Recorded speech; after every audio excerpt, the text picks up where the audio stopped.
আসসালামু আলাইকুম friends, I am Mehedi from technical Mehedi এবং আজ আমি দেখাবো কিভাবে আপনার অ্যান্ড্রয়েড ফোনের উপরে নোটিফিকেশন স্ট্যাটাস বারটা চেঞ্জ করবেন। So let's start.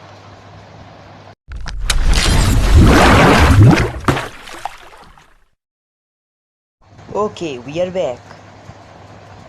Notification status bar মানে যে এই বারটা উপরেরটা নয়, এখানটা চেঞ্জ করতে হলে আপনাকে প্লে স্টোর থেকে একটি অ্যাপস ডাউনলোড দিতে হবে। প্লে স্টোরে যান এবং এখানে সার্চ দিবেন স্টেটাস। সার্চ দেওয়ার পর দেখবেন সবার প্রথমে একটি অ্যাপস আছে, স্টেটাস। অ্যাপসটি ইনস্টল করে নেবেন। আমি ইনস্টল করে নিয়েছি, সো ওপেন করে দেখাচ্ছি। যখন আপনি ওপেন করবেন তখন কিছু পারমিশন চাবে, আপনি শুধু পারমিশনগুলো কন্টিনিউ অ্যাক্সেস এগুলো দিয়ে যাবেন। আমার তো আগেই করা, সো আমি কিছুই করলাম না। এখন দেখুন, আগে আমার নোটিফিকেশন বারটা দেখুন কেমন। মানে আমি চেঞ্জ করবো, এই জন্য আগে একটা কালার সিলেক্ট করি। আমি ওখানে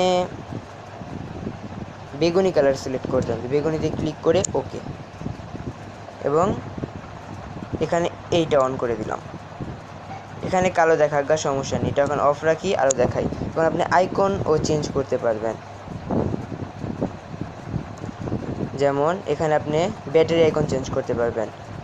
ব্যাটারি আইকন চেঞ্জ করার জন্য আপনাকে এখানে ক্লিক করতে হবে,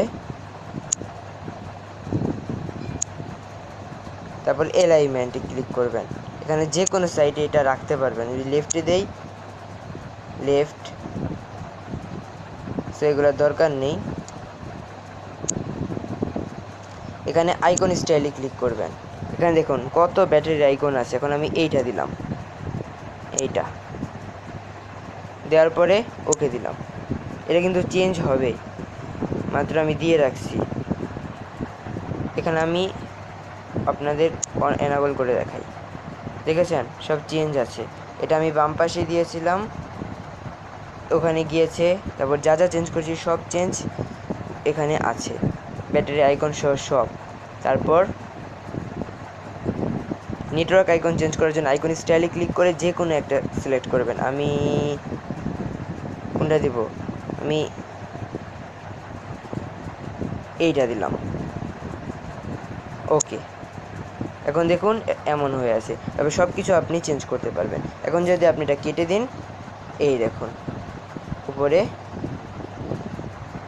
এই যে অন্যরকম একবার ডিজাইন হয়ে গেছে। আপনি যা ওপেন করুন না, ধরেন ডিজাইন থাকবে। ইউসি ব্রাউজারে যান, দেখছেন বেগুনি কালার। এভাবে আপনি সব কিছু চেঞ্জ করতে পারবেন। আপনারা যদি ইনস্টল করেন তখনই বুঝবেন। এটাই আমাদের প্রথম ভিডিও। যদি আপনাদের ভিডিওটি ভালো লেগে থাকে তাহলে এই ভিডিওতে লাইক দিবেন, সমস্যা হলে কমেন্ট, এবং টেকনিক্যাল মেহেদি চ্যানেলে সাবস্ক্রাইব করতে ভুলবেন না। আল্লাহ হাফেজ।